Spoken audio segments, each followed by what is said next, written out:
Jadi di antara syafaatnya Quran itu orang nggak jadi masuk neraka. Jadi syafaat itu ada dua, dari neraka diangkat ke surga, dan itu bisa lama itu.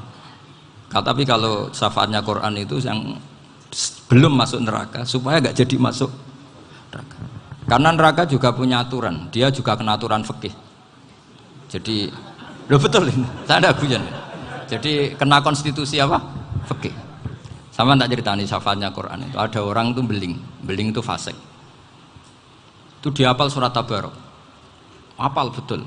Tabarakalladzi biyadihil mulku wa huwa ala kulli syai'in qadir alladzi khalaqal mauta wal hayata. Pertanyaannya gini, boleh enggak orang menginjek surat Baqarah? Boleh enggak? Enggak. Padahal orang hafal Quran itu artinya ayat itu ada di hatinya. Fa inna wa ta'ala la yu'adzibu qalban wa al-Qur'ana. Allah tidak akan menyiksa hati yang menyimpan Quran, yang jadi flash disknya Quran, yang jadi rekaman Quran. Singkat cerita orang ini hafal. Pas ketemu Mungkar Nakir prosedur kan, ini orang fasik mau diantemin sama Mungkar Nakir. Prosedur ya, dia kan prosedur standar. Si surat Tabarok akhirnya menjelma jadi seseorang yang gagah berani. Kamu nggak boleh nyiksa orang ini. Saya ini kalamullah. Kalau kamu nyiksa dia berarti nyiksa saya. Kamu berani sama kalamullah. Wah ya tidak berani jadi Mungkar Nakir. Tapi orang itu nakal, harus saya gebukin. Tapi kata Quran tadi, tapi saya di situ pasti kena saya. Oh debat, nggak ada lajnahnya, ini nggak ikut. Kalau Gus Wirjon ikut jadi lajnah.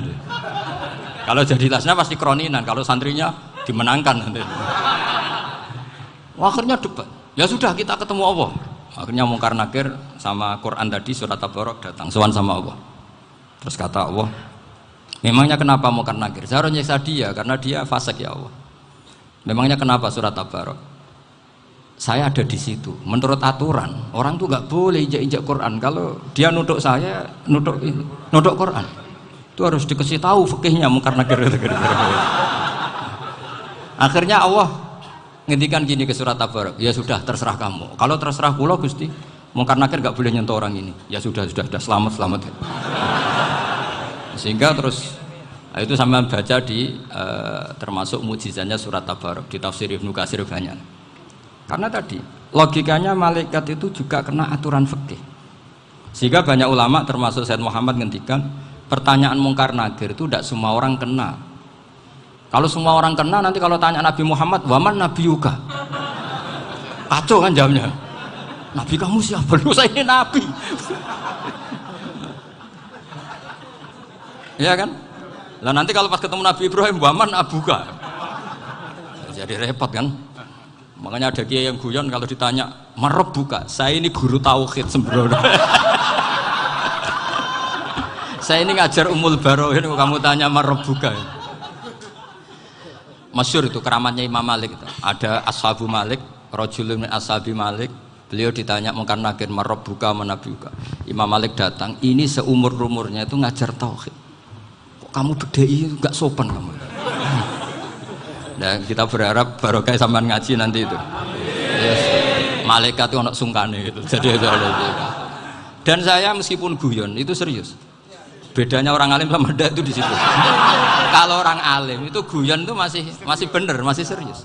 Coba saya bacakan ayatnya. Ala inna auliya Allahi la khaufun alaihim wa lahum yahzanun. Terus lahumul busyra fil hayatid dunya fil akhirah. Artinya kalau Mungkar Nakir dengan penampilan garang gitu, berarti ada ketakutan apa enggak? Ada, padahal ciri utama walinya Allah tidak ada ketakutan.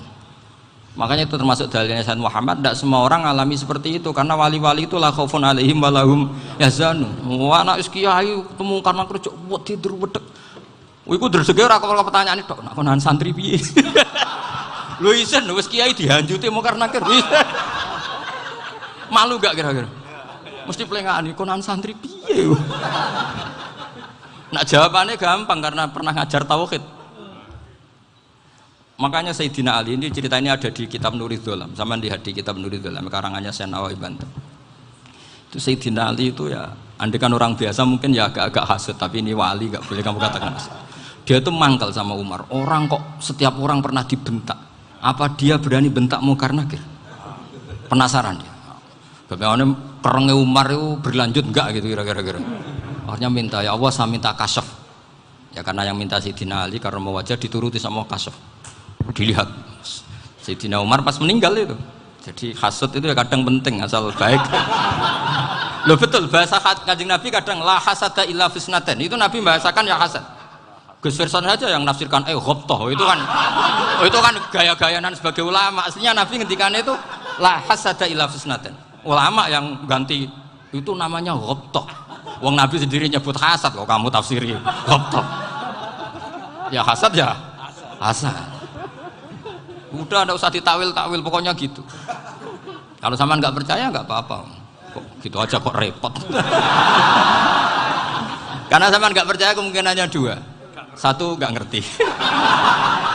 Dua sama-sama alim kan dari awal kalau sama-sama alim kan laisa ali alimin ayuqallida aliman akhir. Kita nggak perlu saling mengikuti. Ngapain hasud?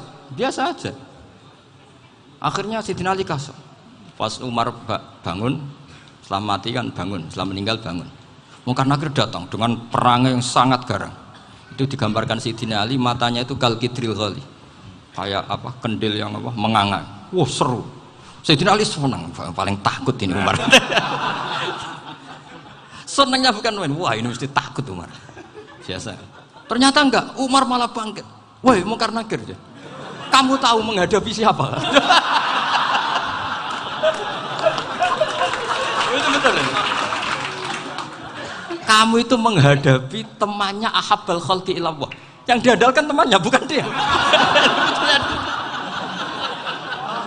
Kamu tahu yang kamu hadapi, saya ini teman kekasihnya Allah.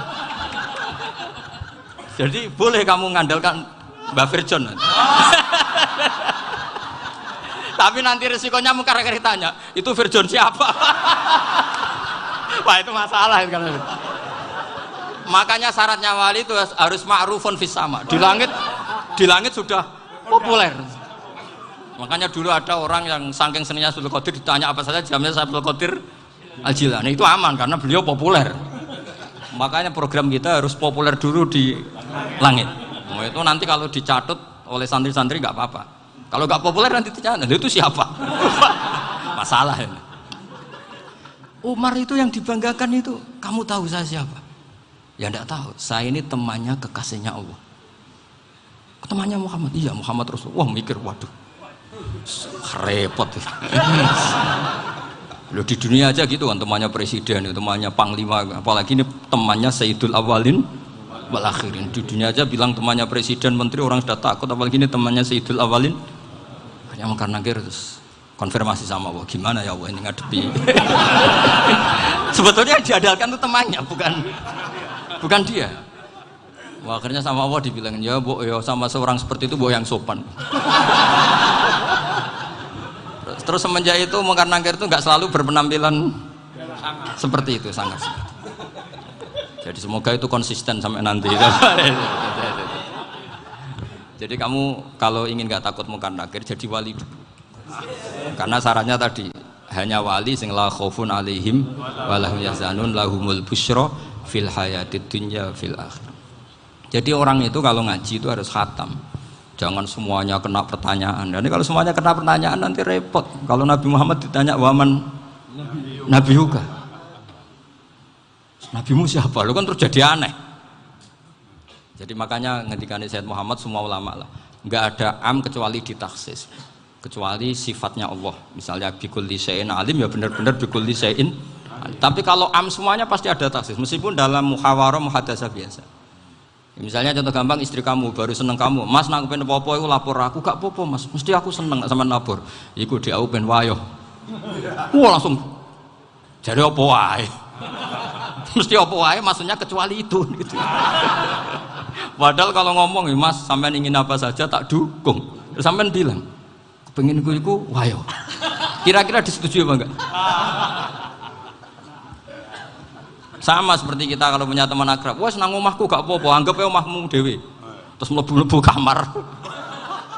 Jadi tidak ada am kecuali ditaksis. Artinya kalau ada cerita bahwa orang mati pasti ngalami ditanya Munkar Nakir, itu pasti ada am yang ditaksis. Itu pasti tidak dialami para anbiya, para auliya. Karena ciri utama wali itu la khaufun alaihim walahum yahzanun.